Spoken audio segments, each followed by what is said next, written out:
One Rhode Island police officer is coming forward with a horrific tale of being beaten by fellow officers, mistaken for a suspect. Well, this is Providence, Rhode Island officer Christopher Owens. He and his son rushed to an accident where there was a black suspect in a stolen vehicle. The vehicle had slammed into a woman. She was driving. Officers arrived on the scene, mistaking Owens for the suspect. They handcuffed and beat him. Jose, rightfully, he's suing for $1 million, never being able to return to his job after that incident. Here's what happened, just to give you the backstory here. So Officer Owens was in plainclothes. He was off that day. Veteran police officer, 10 years on the force. A tow truck's driver, Sean Sparfven, he's the suspect in this case, was fleeing from officers investigating an auto theft. Owens sees the man slam into this woman, goes to run and give the woman aid, make sure she's okay, rendering first aid. He noticed that the suspect was attempting to flee.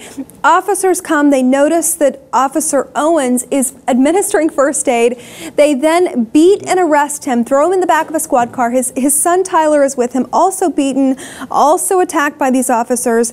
And this kind of mistake, something like this, is like really, I mean, I don't want to believe that this has to be intentional, right? I mean, this is the same police department we're talking about. That he works for. He works for. He's repeatedly saying, I'm an officer, and they're ignoring him, beating him senseless, and handcuffing him. That's fishy. This is what, he says that, this is what the lawsuit alleges. They were assaulted, arrested, handcuffed, and placed in the rear of a police car due to the color of their skin because they were African Americans. The suit claims this. One officer remarked that all he saw was a big black guy, end quote. So, the element of race here. That's all it takes. That's all it takes to be a big black guy, for you to get beat up and not able to. The man was a police officer himself, and he's getting beaten and thrown into the back of a car. It's just, he sustained multiple injuries in the beating, never was able to return to work.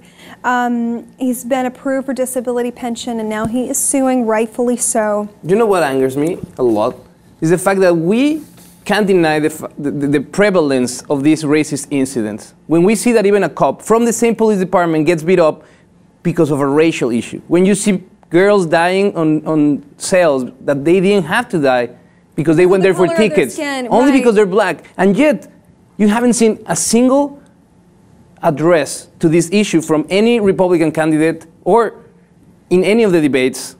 And for me, it's critical that everybody, just like Bernie Sanders and even Hillary Clinton, come out and address the situation in this country. Well, not even Ben Carson has come out and talked straight up about the situation of race and police brutality against black community members in this country. Do you think they didn't know? Do you think these officers knew or didn't know? I mean, that it's speculating, but it's hard to believe that we're not talking about one of the biggest police departments in the country. We are talking about a mid-sized police department that is, for me, hard for me to believe that they don't know each other and that they have no way to communicate, that they don't have verbal codes to tell each other that they are police. But they have codes. They have codes that they can share in between them to know who they are and you know, that they're part of the police force. So for me, it's really, really hard to believe that there's not a personal vendetta involved or some sort of... I want to point this out. This is the caveat to this story. So he was giving the woman first aid and he hears the sirens. He notices the suspect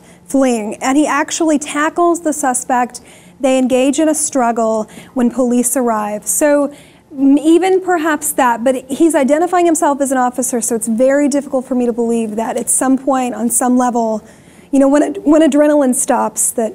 And I agree with you. I mean, these are situations, but at the same time, they're really fast situations. But at the same time, how easy it is for police to jump into brutality and this I'll beat you first and then I'll ask question behavior. I'll kill you first. I'll kill you first, and exactly. I thank you for that because it's the reality of this country and we have to address it. Officer Owens, $1 million, that's the suit, and for never being able to return to his job after this incident, for the obvious racism. Let us know what you think about this story in the comments below, and while you're at it, be sure to check out the rest of our channel and subscribe to the Lip TV for more.